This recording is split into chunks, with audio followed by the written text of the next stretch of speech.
Good morning, good afternoon, good evening, whatever time it is for you. Wherever you happen to be right now, this is episode number 2 of the Results Matter podcast.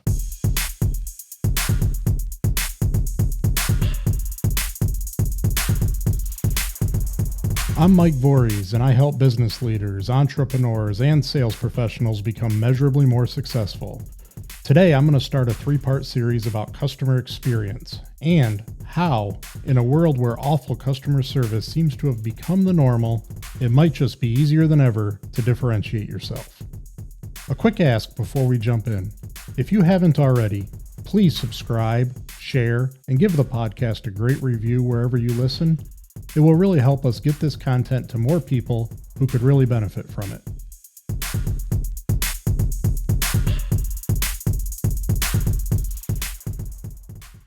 Today, I'm going to start a 3-part series on customer experience. This is a huge topic for business leaders, entrepreneurs, managers, and sales professionals, or at least it should be. Just so that you don't think I'm completely crazy or a total ass, let me preface this by acknowledging that I'm hypersensitive to customer service and the customer experience, both good and bad. I probably make a bigger deal out of receiving bad service than most people, and I know that. I also try really hard to be really vocal when I have good experience. Trouble is, great customer experiences are becoming more and more rare. I think you'd agree. Awful customer service, on the other hand, it seems to have become the normal. It's expected. It's tolerated. It's no big deal. Well, guess what? In my book, awful customer service will never be normal. I don't expect it, and I won't tolerate it. And it absolutely is a big deal to me. Look, I make a big deal about it because I absolutely hate when somebody I spend money with disrespects me. And that's exactly what awful customer service is. It's disrespect. Companies that fail to deliver a positive experience to their paying customers, they're disrespecting their customers. It's that simple. Companies that deliver a positive customer experience make me want to do more business with them. I'll go out of my way to do more business with them. I'll pay more money. I'll drive farther. I'll wait longer, and I'll tell anybody who will listen about my great experience. But if I've had a bad experience, if a company disrespects me with poor service, you better believe I will tell anybody who will listen about it. Small businesses seem to do a lot better with this. Smaller companies seem to understand the value of a single customer. Not all of them, obviously. But something happens when companies grow larger. Many start to take their customers for granted. They act as though, in the interest of efficiency, delivering a positive experience isn't a top priority. Maybe it's important, but it's no longer most important. And giant organizations, these big companies, these huge companies, despite having the most resources at their disposal, are often the absolute worst. Think about any correspondence you've had lately with your phone company, with your cable company, or your internet provider. You get the idea. Your blood pressure probably just ticked up a couple points, didn't it, just with me talking about it? What about your drugstore or pharmacy? I've been getting prescriptions that I need filled at CVS for years, as long as I can remember, and quite often buying other stuff while I'm in the store. I would literally drive past a half a dozen other pharmacies on my way to CVS in the next town over where we used to live. When we moved, I never changed pharmacies, not even to the CVS that's closer to our house now. I'm hardwired to be loyal with whom I do business. I don't jump around town for sales or to save a buck, and if I get comfortable with something, I stick with it. Now, CVS has never been the mecca of great customer service. I've never been so delighted that I'd rave about them or anything like that. Look, it was fine. It was whatever. Changing would be more work than it was worth. Transferring prescriptions and all that, which ended up being total BS in hindsight. It was crazy easy. So what made me finally change after all these years?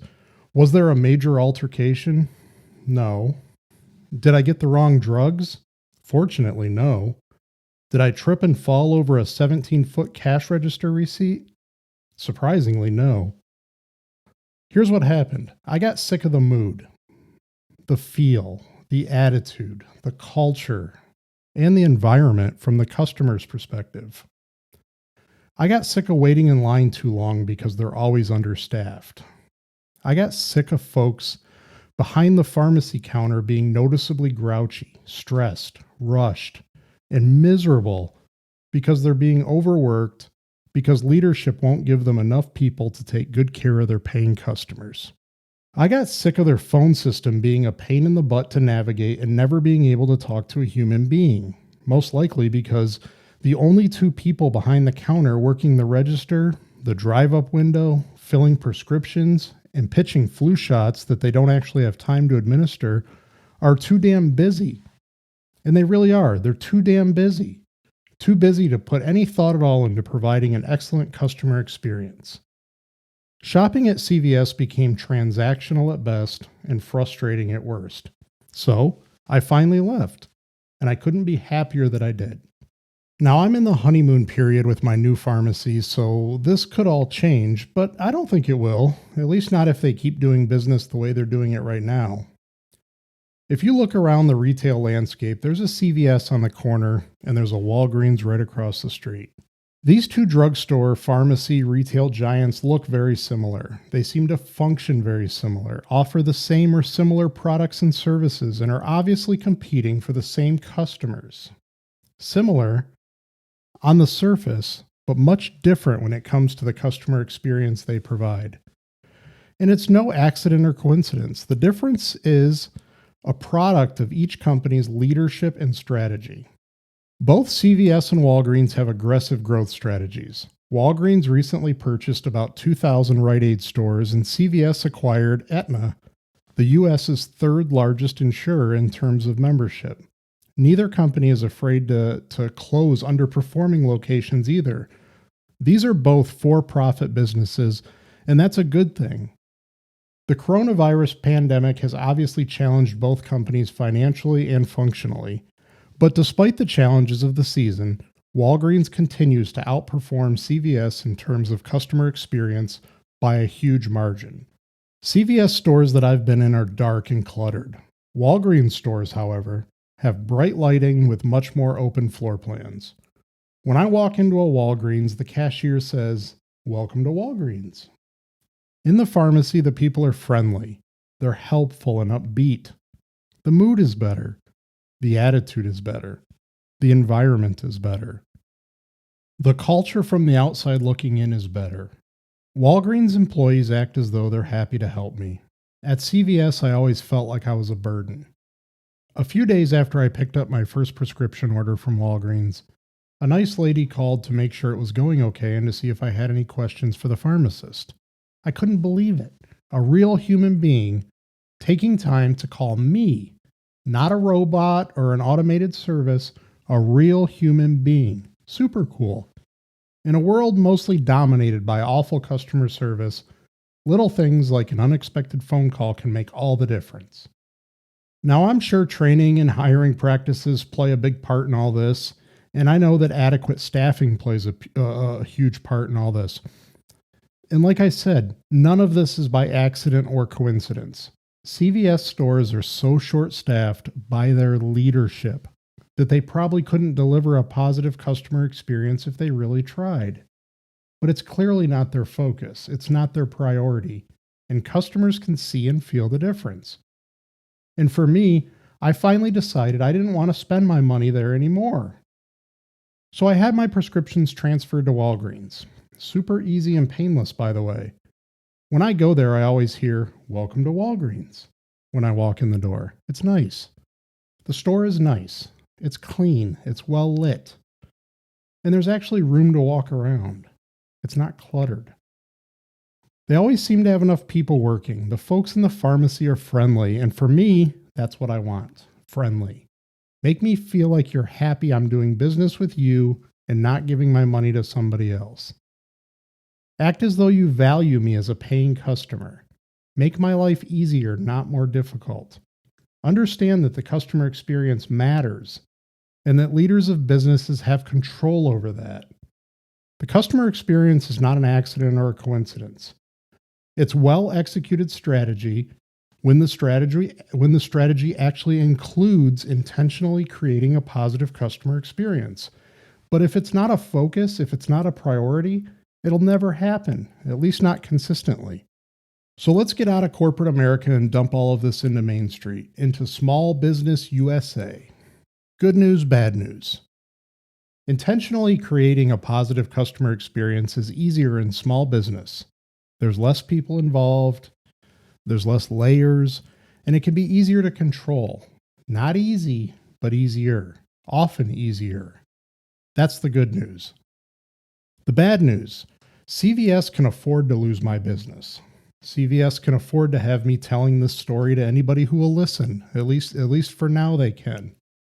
Long term, I think awful customer service can destroy even the largest of companies, especially in ultra-competitive markets. CVS can afford to lose my business and that of people like me who give a damn about being respected where we spend our money. Can you? CVS can weather bad reviews, at least for a while. Can you? Can your business?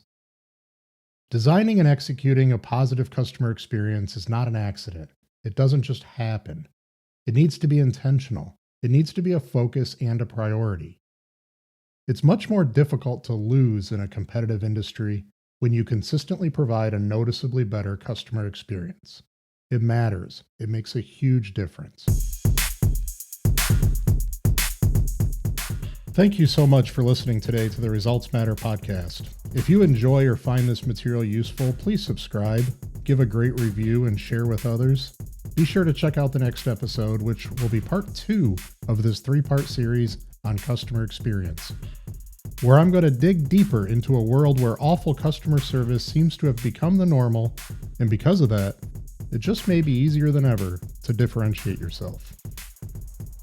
The Results Matter podcast is a production of Voorhees Business Solutions. If you'd like to learn more about additional services, products, and solutions designed to give your business an unfair advantage, you'll find a link to voorheesbusiness.com in the show notes. Be sure to sign up for free business coaching delivered right to your inbox. Thank you so much for listening today to the Results Matter podcast.